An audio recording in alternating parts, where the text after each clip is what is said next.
Welcome. We are talking about Gemini season on this week's episode of the Manifesting Me show. And Gemini season starts next week on, let's see, what is the actual date?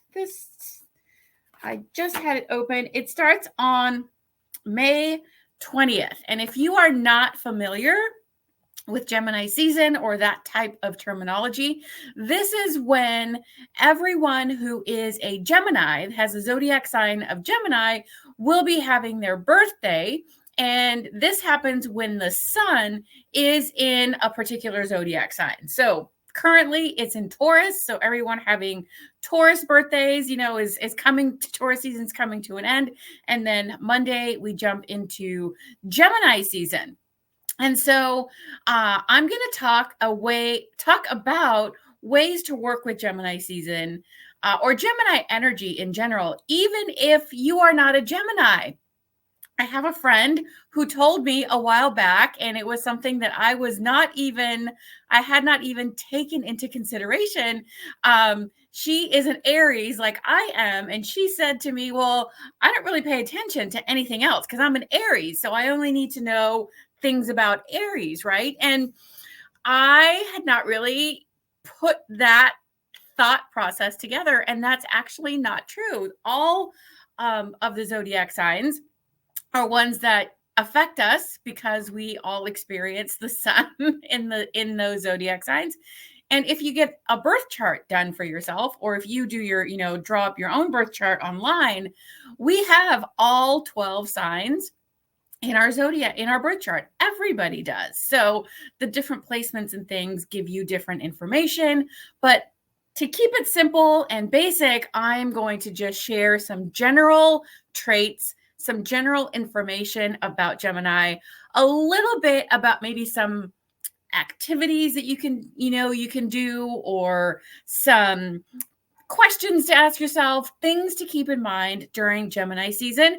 And so I will then continue doing this for all of the zodiac signs. And then towards the end, I will share with you how you can get some more information on a live chat in a group that I have. And so that also happens monthly with a little bit of a different focus. So let me get my information here. And so just kind of some general, again, this is not like a lesson in or a deep dive lesson in astrology. It is just some general information to kind of get your feet wet, give you some information. And if you're curious, let you know where you can get some more or participate some more. So if you are familiar, or are not familiar, I should say, with the elements are fire, earth, air, and water. And so each of the zodiac signs, all 12 of them, are associated with an element. And so with there being 4 elements and we have 12 zodiac signs, we have 3 signs in each element, and they follow a pattern. And so the element associated with Gemini is air.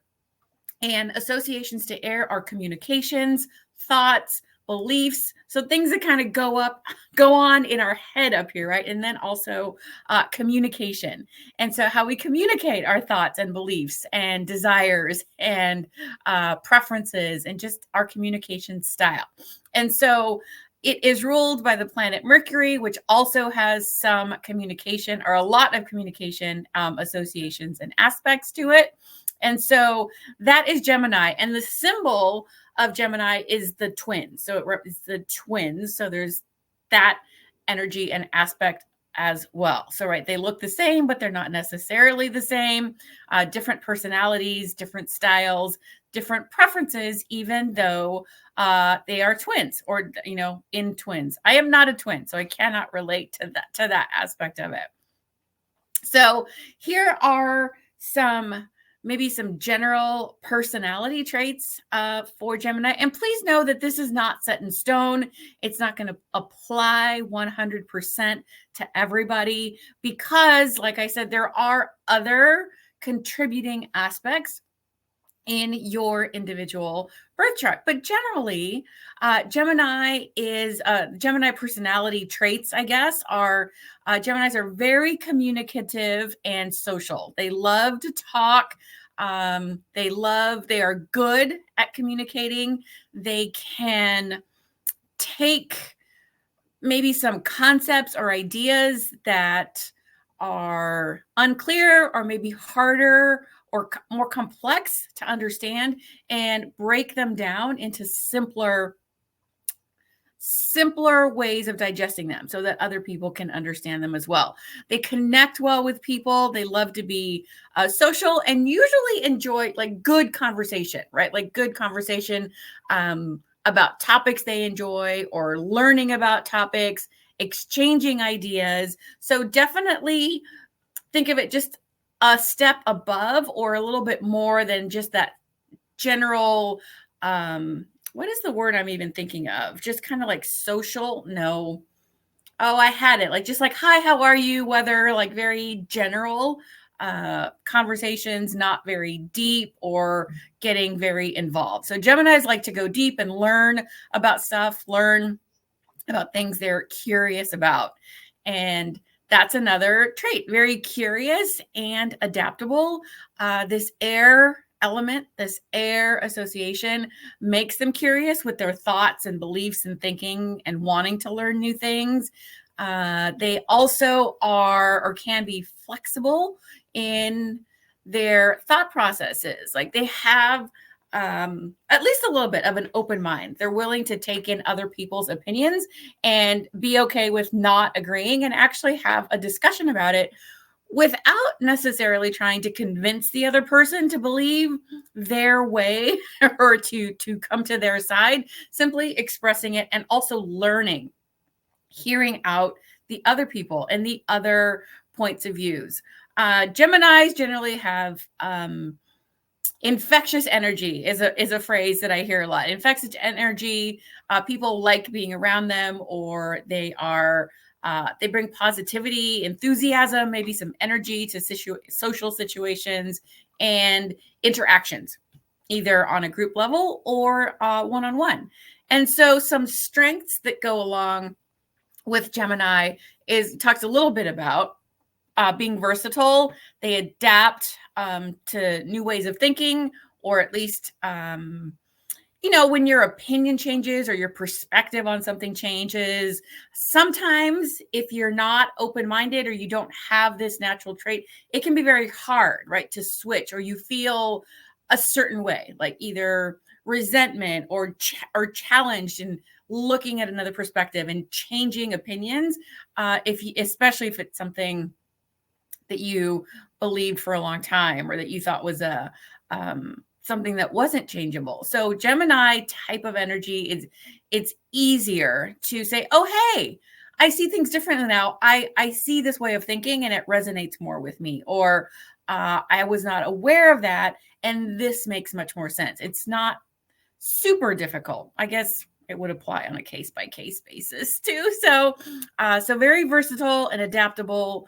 Again, communicative. They love to chat and talk and interact with people, and the open-mindedness. So I did talk a bit about that. I included that in the traits, or in the personality. Accepting of new ideas. And I'm looking, for those of you watching on the video, I am looking at my notes because I want to keep myself reined in as best I can without going off on too many tangents. So Geminis are open-minded, accepting of new ideas and perspectives, and they love to learn different approaches, different thought patterns, different belief systems, different ways of doing things. Now, when I was looking these up and things that there's always the positive or the beneficial, the strengths like I've just talked about. And a lot of times the other side is worded as challenge or as weaknesses. And that may be true, but I also like to include in there challenges, because we all have like the great side of things and the challenging side of things to our personality. That's life. there is duality in life. So there is two sides to every coin, right? So there's the heads and the tails, the, the dark and the light, the positive and negative, if that's what you choose to use. So some challenges that come along with the Gemini energy, Gemini traits is restlessness, like definitely needing constant stimulation or getting easily bored with one task or with one topic, one activity, right? So liking to change things up maybe more frequently than most. Being a little bit scattered, right? Like scatterbrained, again, jumping from thing to thing, going here, there, everywhere, either in the things that they're talking about or the things that they're doing. Impulsive, so just like jumping into things without really thinking, or taking into account possible consequences or next steps, or anything that comes after that initial impulse. And then also being indecisive, like which one is that? Which one's the best choice? What is the right answer? Is this the right thing or is that the right thing? And that also is related to that air connection and association of thoughts. And, our brain goes back and forth a lot. Our brain has many thoughts and sometimes it jumps back and forth. So that is Gemini in a very broad nutshell. So think communication, social, loving to learn, curious, and also because of that, impulsive, indecisive at times, and scattered and easily bored as well. So again, very broad nutshell. And so, like I said, Gemini season starts on Monday, which is the 20th of May. And I'm recording this on May 15th of 2024. And so in 5 days is when we move into Gemini season. So with that being said, you don't have to be a Gemini. Like I said earlier, you don't have to be a Gemini to work with the Gemini energy with this Gemini season. Some good things to maybe try, or some actions to jump into and give a go, or to just keep in mind for Gemini season, are maybe learning something new. Learning, I don't know, a new skill, taking a class in something that you're curious about, learning a new hobby or taking up a new hobby or activity, tapping into your inner child and maybe having some fun, right? I did a while ago, I think it was last fall. No, it was still warm weather. So like summertime, my dad and I were going on walks probably 2 or 3 days a week to a local park. And there was something on the sidewalk, and it was not chalk. So it wasn't like intentionally put there, but like the way the lines and the cracks, I guess, kind of lined up. It reminded me of a hopscotch board. So I just like this little hopscotch through there and things like that. So not necessarily like playing with kids, although if you have kids around, playing with kids is always a good idea, but being playful, tapping into that kid-like energy and, having fun or making fun out of simple everyday tasks or spontaneous, just like kids do. They're very curious, can make, something fun out of anything. Going on an adventure or, trying an adventure, getting into, a new activity goes with that. Trying something new, learning a new hobby. And then just in general to keep in mind with Gemini season is speaking your truth. And that's a very common phrase, but what does that mean? And I can go a little bit deeper into a bit more of these, but I think this is an important one. Speaking your truth is something that we hear a lot, or at least is a common phrase. But what does that mean? And what can that look like? And that is if you have an opinion, whether it's agreeing with someone or a differing opinion, share your opinion. A lot of times that feels very scary. It can feel intimidating. for whatever reason. I mean, it could be infinite number of reasons, not feeling like you have enough authority, just not having the confidence to speak up or share your opinion, especially if it's differing. That can also feel very challenging and very intimidating as well. So sharing your opinion, whether it's an agreement or not, giving your feedback to someone. Like if someone asks for your opinion or asks for feedback instead of this, standard or simple, it's great. It's fine. Give feedback, and it doesn't necessarily have to be something that would be perceived as negative. This is something that was kind of eye-opening for me when I really thought about it and wrap my mind around feedback. Does not have to be negative or doesn't have to be critical in nature. Feedback can simply mean just going into more detail, going in depth a bit more. So if someone says, hey, what do you think of this, this outfit or whatever, or what do you think of this painting or whatever? And instead of stopping at it's great, say, what I really like about it is how the color, whatever, complements your eyes, or the color is a great color combination, or the painting has great aspects, or whatever it is. Going in deeper, just adding more detail to your feedback. And it also helps the other person feel like you're paying attention more, like it's not just superficial or cursory feedback that you're giving. And so when you do that for the when it's not critical in nature, when you do have something to say that is like, oh, well, this could be a little better, or have you thought about this?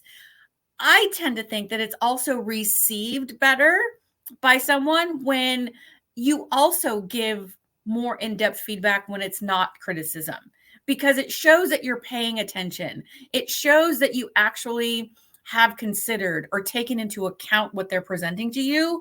And it's not always the criticism that you point out. It's also the positive feedback by going more in detail. And so right now, to bring in a little bit of current astrology in for you, astrology is not only the zodiac signs.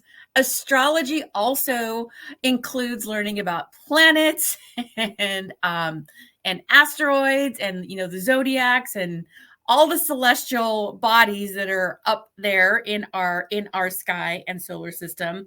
And I have to look at my phone for this one if you're looking at the video, because I have information on an app that integrates somehow with my Google Calendar. So I'm going to talk a little bit about the planet of Jupiter.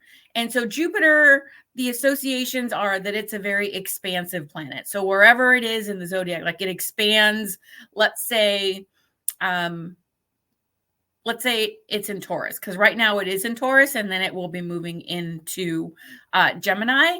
And so when in Taurus, maybe it gives you ideas to expand your financial situation, to expand the opportunities, to expand your safety, like your financial security and safety and material things and the coziness, all the things that are associated with Taurus. So it will be moving into Gemini May 25th. And so Jupiter being in Gemini has a couple of, several things, but I'm trying to keep it basic. So be prepared to be more interested in topics, like maybe more of the jumping around to like, oh, I want to learn about this, or, oh, I want to try that. And one of the ways that I have found, because that applies to me, I am very much a shiny object, like a shiny object syndrome, or I want to try that, or I want to learn about this, or I want to move on to that.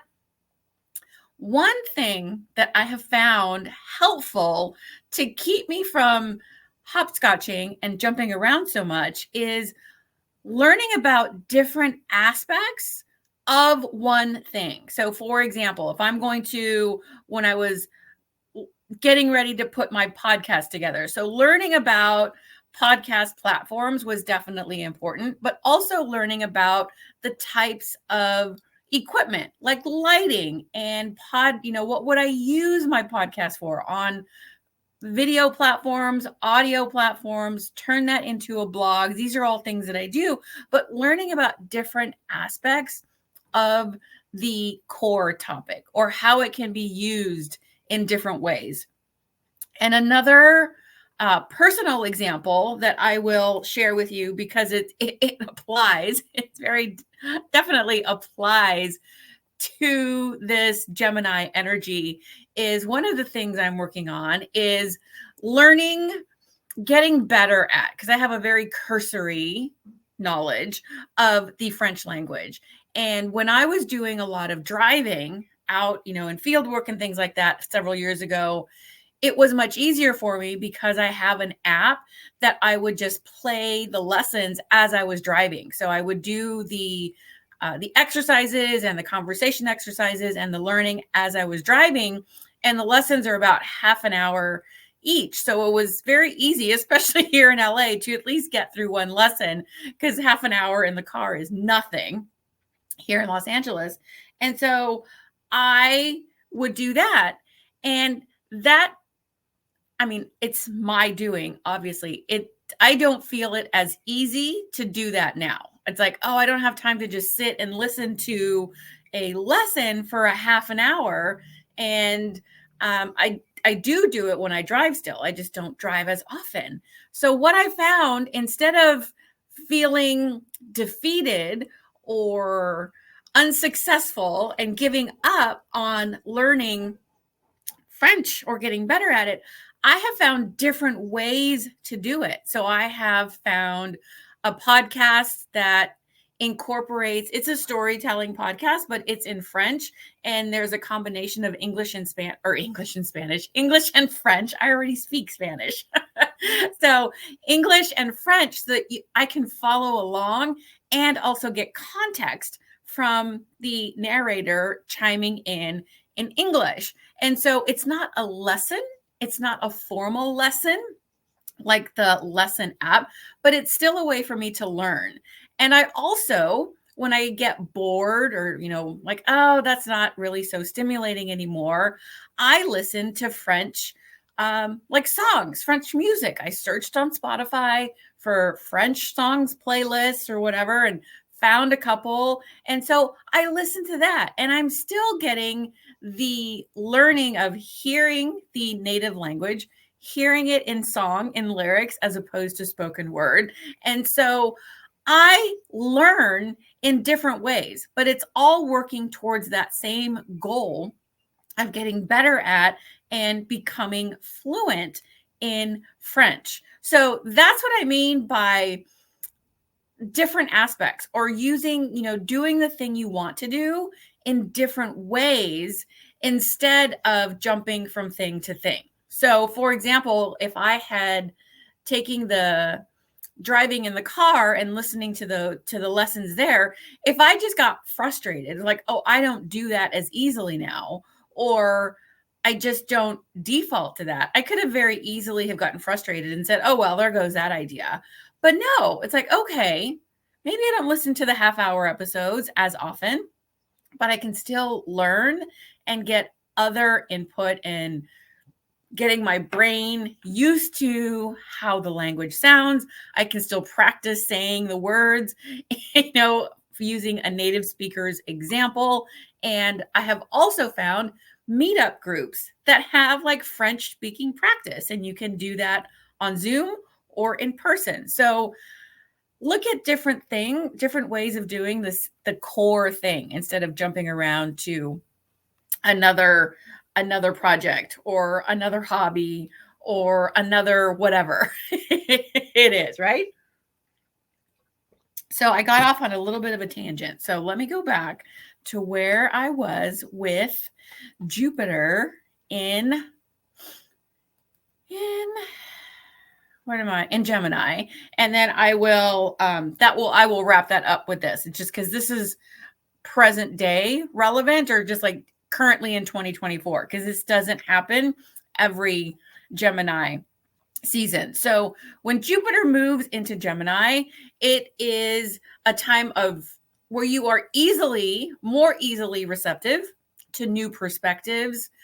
Maybe some new opportunities come your way for something that you have set an intention for something that you are working on manifesting. It also encourages us to embrace change and have more optimism and a positive outlook towards change, especially if you're someone who doesn't like change so much or really is fearful of change.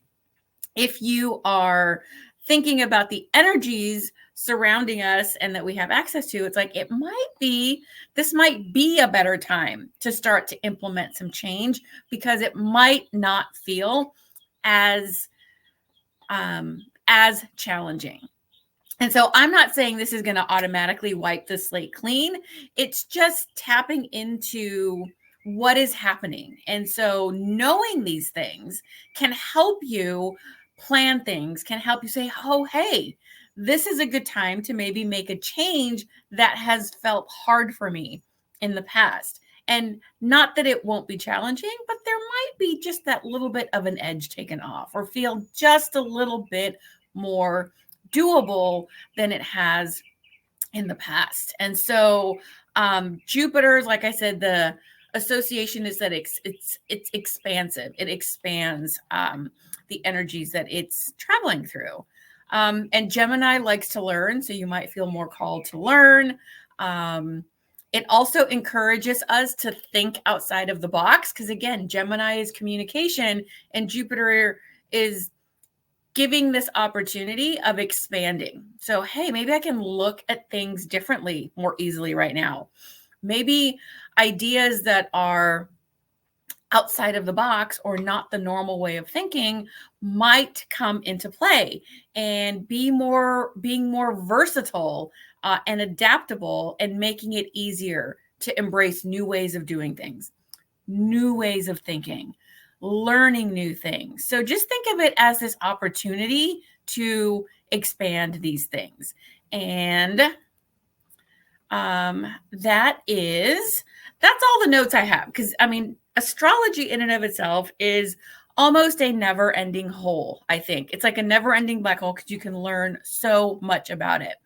But I do want to share and invite you over to the Moon Manifesting Rockstars Facebook group because I have also a monthly chat. It's a monthly live, so it is a little bit more interactive.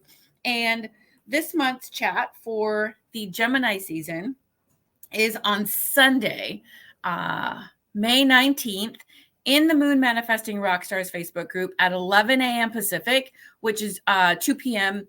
Eastern. And in these chats that I have in that group, I focus specifically on setting goals or goal setting with the zodiac season. The reason for that is that the sun, which is going back to the beginning, when the sun is in an zodiac sign for a month, that's the season. So we're entering Gemini season. So working with the sun is very masculine energy, which is the time to set goals. And you can set goals that are supported by the sun being in Gemini. And I have of course, always share my experience, my perspective. I have developed or learned and personalized a way of setting goals that resonates with me. Because the standard, or I shouldn't say standard, but the common ways of setting goals, like setting SMART goals and making a task list of goals you want to achieve, that has not traditionally worked for me. So I have, through the work that I do, becoming the person who is living the life that I envision, find ways that work for me. I learn new ways of doing things. So, and then I share that with you, and whether it resonates with you or not, either you can take it and apply it as well, or maybe it will also help you develop your way or find your way and create the way that works for you. So I will talk in the group every month. I talk about setting goals with the solar season. And so I'll be talking about setting goals with Gemini just before, right the day before the sun does move into Gemini. So, and then that is a free group to join. And as long as you're in the group, you automatically have access to the lives and the replays. There is nothing to opt into. So depending on wherever you are seeing or listening to this, there will be a link either in the description or in show notes on how to find the group, the link to the group. And then it will just ask you a few questions to make sure that they're not bots and to give me some additional information of stuff you would like to learn about. And then once you're in the group, there you go. You'll have access to all the lives and everything that happens in the group every single month. So that is a very broad overview of Gemini with a little bit of flavor of Jupiter moving into Gemini later this month. And if you're curious about astrology and learning it in kind of like small doses, head on over to the group for the lives. I've got some astrology activities coming up on the plans for the free monthly activity as well. And it's a cool place, fun place to hang out. And I will talk to you guys or see you guys next time. And next week's episode has to do with fear. I think the way that I title it is Fear is a Sneaky Little Bitch. And so that's what we'll be talking about next week on next week's episode. And I will see you guys then. Bye, guys. Take care.